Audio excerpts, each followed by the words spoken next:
Hey, Clyde, if you could, just from your vantage point as Tom's coach, just where is he in terms of being sort of assimilated to this offense? I mean, what are the things that still he isn't real sure of, given the limited time he's been able to play?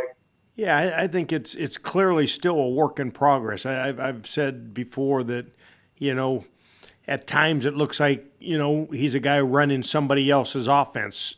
Each week, each day, it gets closer to him running his offense, our offense, all of our offense. And, it's going to take a little time. It's going to take a little time. It was you know, whatever the opposite of a perfect storm is, that just not to have those reps in the off season, not to have March, April to work through some of these kinks and get to know each other, you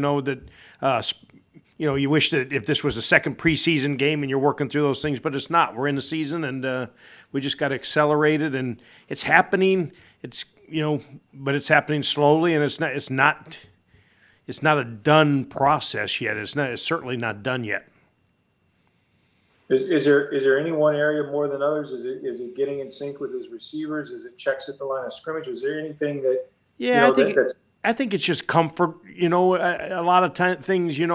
It's not being comfortable with his receivers. He's done a great job with that. The receivers have done a great job. They logged a bunch of hours this offseason, yeah. and they really didn't miss their time. I think what it is just adjustments. What do I do when this? What about when they don't do it quite like what we practiced? It's been impossible to get him every scenario, every situation, every look that he could possibly get, and then all of a sudden someone does something that is unpracticed. You didn't get a look at it, and just where's his answers? His answers have been one place for 20 years, and now maybe they're somewhere else. And so I think it's just getting comfortable with all the adjustments. See, the base thing, if you sat in 3 deep zone and you cooperated and you didn't disguise and everyone went where they were supposed to go, then we'd be fine. But it doesn't work that way, and so it's just going to take some time on just the fine points of this thing.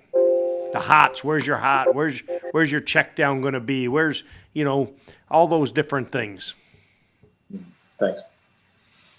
Okay, next is Greg Allman.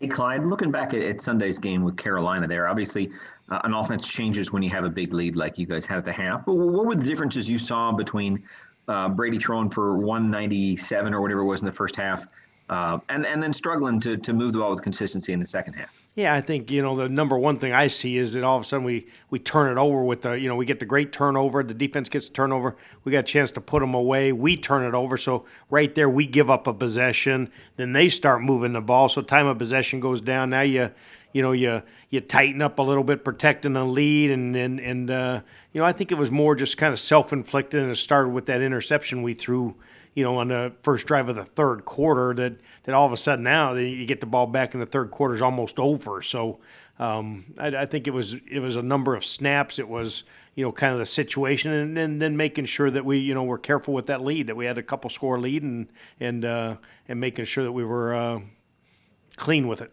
careful with it. Clyde, to basically not know until the very end right before the first game, would you have Mike Evans or not, and then to have no Chris Godwin this past week, is it fair to say that this coming Sunday with both of them close to full strength will be a much fairer indication of this offense and what it can do? Sure, I hope so. I think, I think I get the privilege of seeing there's just stretches of practice where you go, this is really, really going to be good, and I believe that with all my heart. I don't know that it's this Sunday. I don't know that it's, this month. It's just when it clicks, it's going to click, and it's probably going to be a gradual process. I would see us as a unit that's going to continue to improve all year long, and hopefully stay healthy and play our best football in November and December. And it just with familiarity that's the way this year is going to go. I don't think it is going to be one of those. I think we'll have some we're going to have some moments where it just clicks and it looks pretty special because there's some pretty special ingredients, players involved in the thing. But as far as just really understanding what we're doing and being able to execute it for 3 hours on a Sunday afternoon against an NFL defense, I think that's going to continue to be a work in progress, and we'll keep getting there. We the biggest thing my job probably is just make sure we don't get frustrated. We just got to keep progressing and keep heading the right direction on this thing, and we'll get there. Thanks, Clyde. I do think, it will be fun having both those guys out there going 100 miles an hour and even just practice, like last week, Mike was in and out of practice that first week. Chris last week didn't even practice, because all of a sudden now then Friday you're switching, hey, this guy's going to be your F, this guy's going to be in the slot, we're going to adjust all these different things. And I do think we've stressed that all year with the COVID thing, that's what this year is going to be. There's going to be some different people in some different places, and the chances are you're going to get some curveballs in this next 14 weeks. And so it should be good practice, and we have to function with that. That's what this year is going to. That's what this year already is. That's what this year already is. Thanks. Okay, next is going to be Jenna Lane. Hey, Coach, how much more can this offense really become Brady's? You consider that how much he used the tight end in New England, and then we've got Bruce saying, we're not throwing the ball 50 times to tight ends in games. That's what our receivers are for. I mean, where do you kind of see that balance being struck to where, Tom does feel like he has enough control over this offense where it does become his own? I think it's just like I just mentioned, it's just gonna merge together, and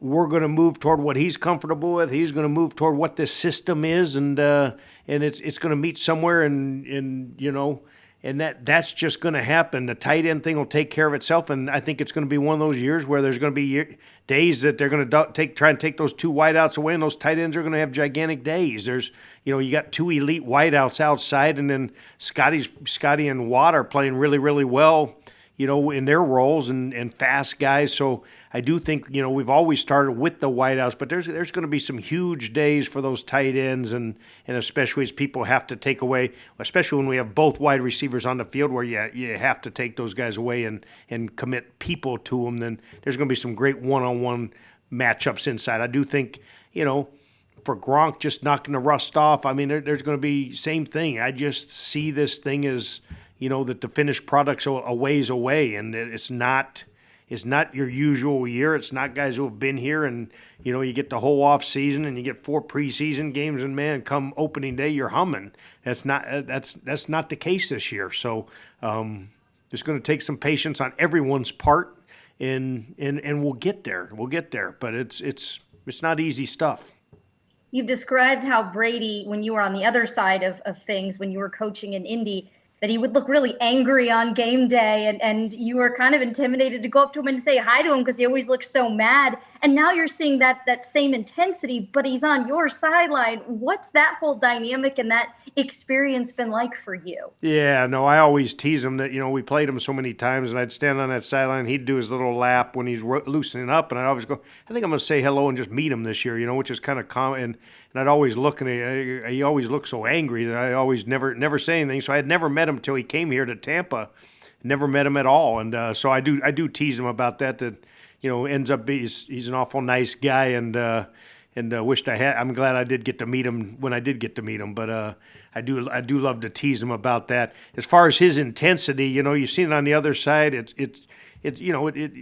The guy's an elite leader. The guy motivates people. He's into it, and he's been really, really good. And it's what we need.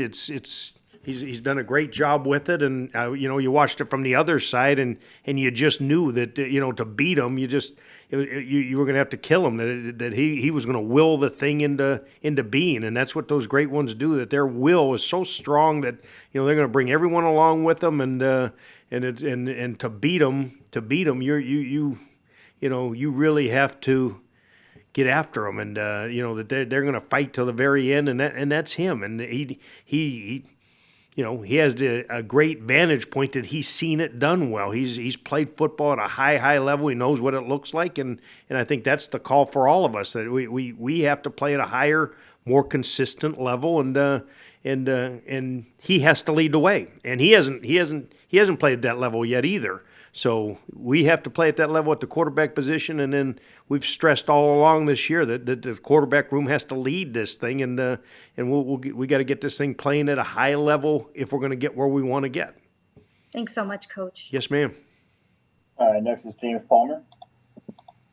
Hey, Coach, was there a throw that sticks out in your mind? There were questions about Tom's arm. Was there one throw in camp or whatever that you just kind of went, "Yep, that's it"? Is anything stand out to you specifically that you knew the arm was still there when you saw him up close? Yeah, there were about 150 of them in training camp that confirmed what we saw on film, that he hadn't lost anything with his arm. But I think the one in the game, the one he threw down the middle there, in the middle of too deep to Mike, that thing was a frozen rope. And, there were a couple of those in the training camp where you just go, wow, that's pretty special stuff. And I think that one in the game, on a windy day, he drove that thing down and it cleared the Mike linebacker by about 1 inch and hit him in full stride. And so I would point to that one as one, that was a pretty good one. But yeah, he's made a bunch of them, and that's why I think it is fun that you have a privilege to we see it in practice at times for stretches when this thing's hitting on all cylinders, and it can be really good. Now we just got to get it in a consistently hitting on all cylinders, which we haven't done yet. And to keep it consistent, a lot of that's what he sees out there after a series. So what is it like when he comes to the sideline to talk to you guys? Is he already starting to spit things out to you before he reaches the sideline about what he's seeing, about what you guys want to do? What's the sideline interaction with you guys within a game now that you've had two of them? Yeah, he does a good job. There's some times where he's extremely frustrated when we don't play what we're supposed to do, or when he's hardest on himself. He's probably harder on himself than he is on any of his teammates, and he's mad that he missed a throw or didn't get in front of somebody on a check down or something. But he will get frustrated. But usually the usual process, he's going to sit down, he's going to look at those pictures, he's going to see what they're doing, what they did, and then his mind's just going to start ticking, hey, what do I got to do? What do we need to do? And then he's on to the next one. So he has a good process. He looks at those pictures, just confirms what he thinks he saw. He in the heat of battle, it's amazing how much he does remember and is aware of everything that went on out there, and he'll confirm it on the picture and then start working toward the next series. Very, very good at that. Very, very good. And again, you're 20 years doing this for a living in that pocket, that there's very few looks that he hasn't seen 50 times. So he's got so much experience that way that he can confirm that stuff pretty darn quick. Okay, next is going to be Steve Isbitz. Coach, you've been in game week meetings preparing with Peyton Manning and Tom Brady. Can you talk about how their game week approaches, kind of compare and contrast? Yeah, they're very, very, very similar. They're unbelievably thorough. It's a 24/7 job for them. They're going to take their time for dinner, but their mind is on that thing, and they start early in the week. They do a good job critiquing what happened in the last week, and then they turn the page and they're on to the next one. But they're extremely thorough. They see it all as a big picture, and it's always amazing to me what they see and what they pull out of a film, and just how thoroughly they see it. I think they see it a lot of times more than a coach does, just because they're in the pocket. That's just one of those positions, and they're so elite at that position that I think they just see things that maybe even coaches miss. And so their preparation's impeccable. It's extensive. They work, that there's going to be a phone call at 9:30 just confirming something most every night, and it goes from sun up till sundown, and then, and even all the way till Saturday and Sunday morning, that Saturday and Sunday are huge days for them, just going back over it. When's this going to show up? What, am I ready? Is there anything I missed on this game plan? Hey, let's watch 2 more games of film and see if there's anything that I missed, and just confirming and really getting a good feel that, man, as soon as they do this, I'm doing this. When I see this, I'm doing that. And, it's kind of fun to watch. And then come, about Saturday night, they're starting to get comfortable. They'll go watch their tape. They'll wake up. They'll review that call sheet, and all the way through pregame, I think the process continues, and then you sometimes can just look in their eye and say, he's got a beat on these guys, and that's a good feeling. So that I think as Tom gets more and more comfortable, that'll be more apparent that you just, man, I got a beat on these guys, and then they're ready to go to work. And Josh Rosen, what's the development process like for him on a weekly basis? Yeah, we got to develop a better one. We haven't done him justice. He came in the middle. We got our hands full trying to get, our starter prepared and this team prepared. And but what we'll do is we spoke yesterday, and we'll start using some of the off days to get some throw-in sessions. But for right now, it has not. I wouldn't even call it a process. We got to get a process to develop him and slowly bring him along. But meeting-wise, we're bringing him along, just trying to learn what we're doing. We can't stop the train to make sure that he's taught extremely well. So he's going to catch up. He works on his own a lot. He's always got a ton of questions. He asked Blaine and Griff a bunch of those questions. And so he's done a great job kind of preparing himself as a professional.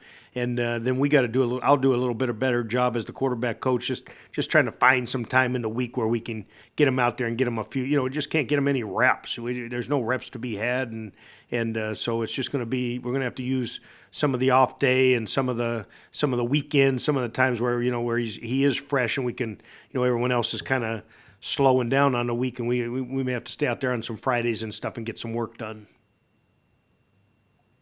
Okay, that's all we have time for today. Thanks, Coach. Yeah, you're welcome. Thank you.